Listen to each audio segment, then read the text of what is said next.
Ha! Lie, lie.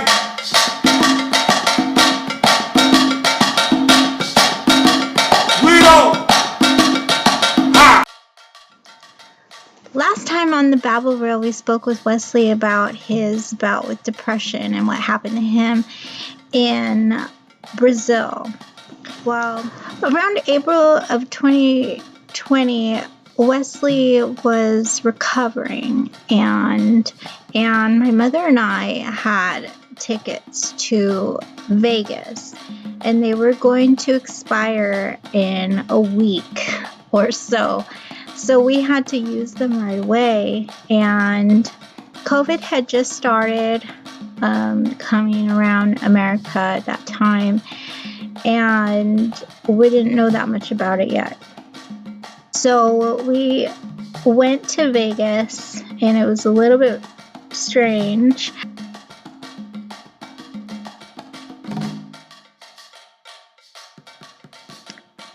We went because Wesley was telling us that he used to dance for Britney Spears and Celine Dion in Vegas. So we wanted to go check out the shows, which we had never done before.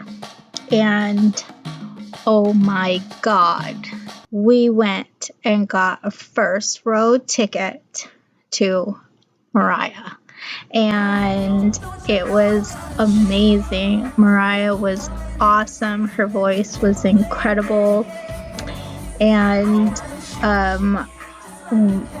if you're wondering what she looks like in person, it is exactly like what you see on TV, only a little bit better because she's like right in front of you.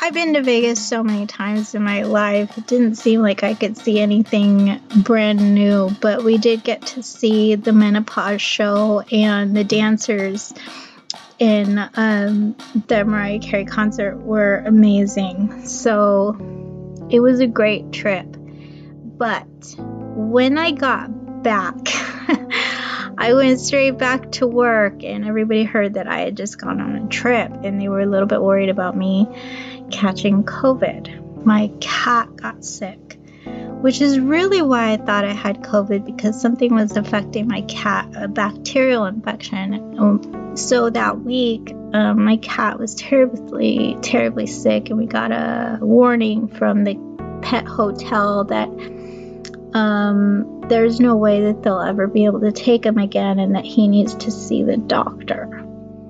So my cat, who I've had for 10 years, we had to let him go, put him down, and my best friend, my buddy, my baby was gonna die, and I had to make the decision to do that because he was in so much pain and he would no longer eat, and it was time. That week, I went back to work, and I told them that I needed to take some time off, but I'll work this one last day. And that day I had a doctor's appointment in the morning, and they put me on antibiotics. I was feeling not really very well, and I wasn't sure if I was just maybe depressed or whatever. So I just went to the doctor, and they said that I had an infection. I may have gotten it from my cat, but everybody's worried about COVID. And yes, it was kind of up in my nose area. And was I went on antibiotics, and I got really, really sick. They found out that I had an allergy.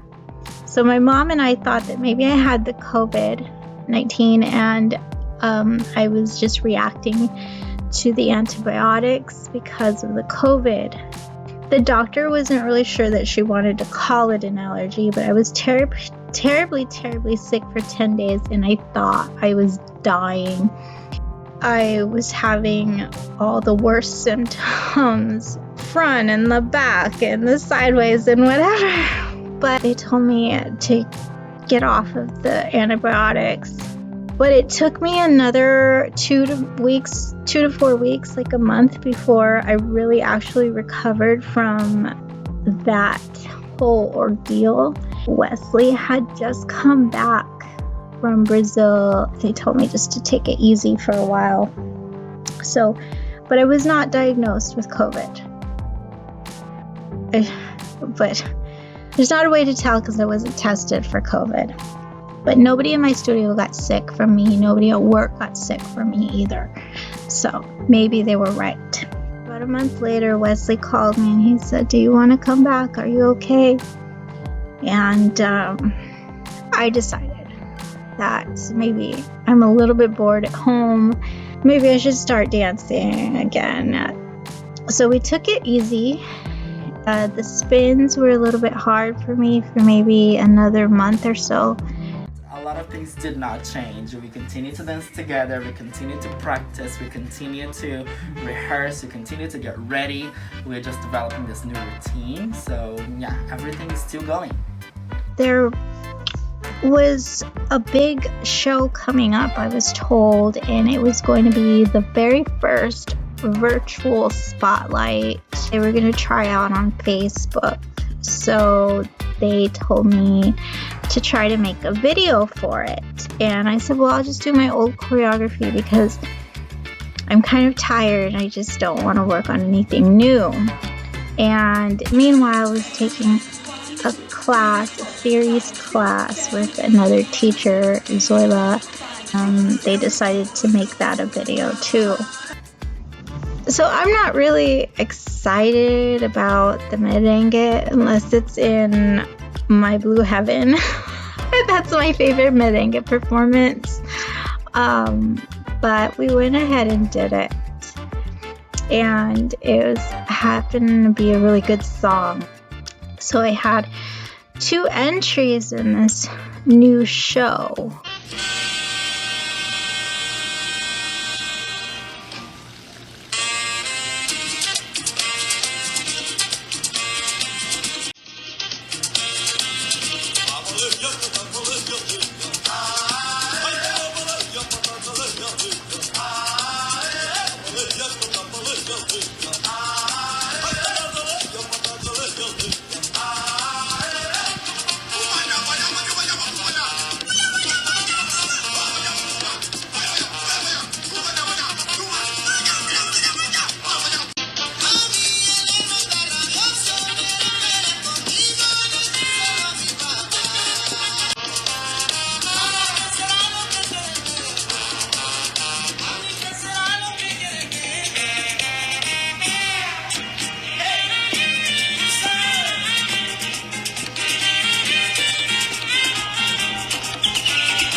It really took me back to some really good memories of my father and old times when I was a kid from that movie, watching it with my dad.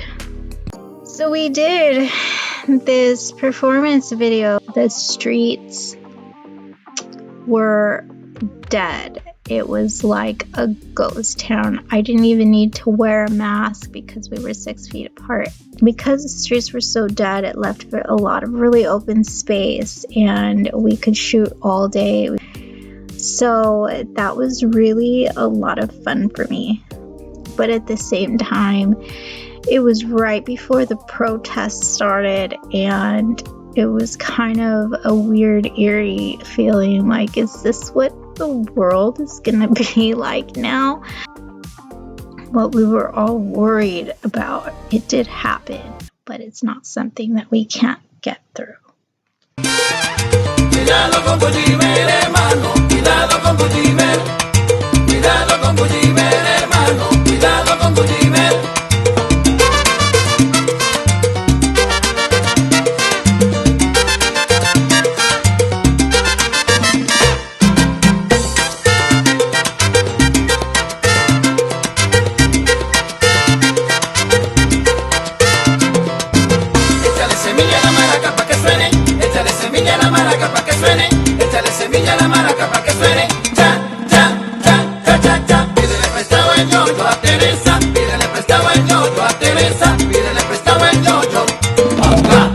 Pa' jugar.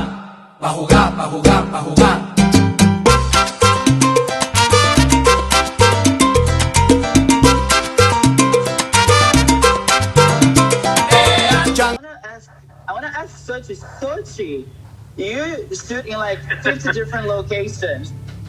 Girl, how did you do that? Wow, my mom really helped me out.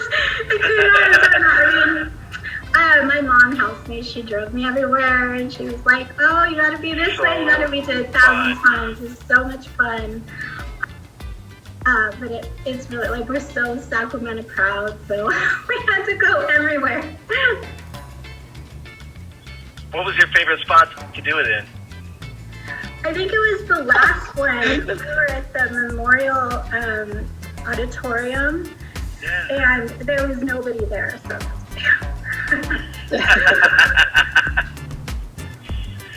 Hey, I just wanted to congratulate. The first number was that really cool country western number. So I was laid off of my job. My cat died.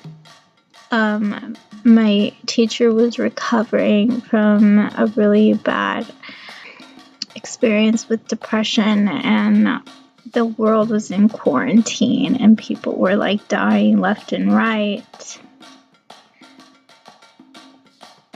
I just felt like I needed a break from life. I think that I kept dancing because of people like Wesley, and that kept me motivated. It was a rough time, but we all got through it, and we're able to put smiles on our faces.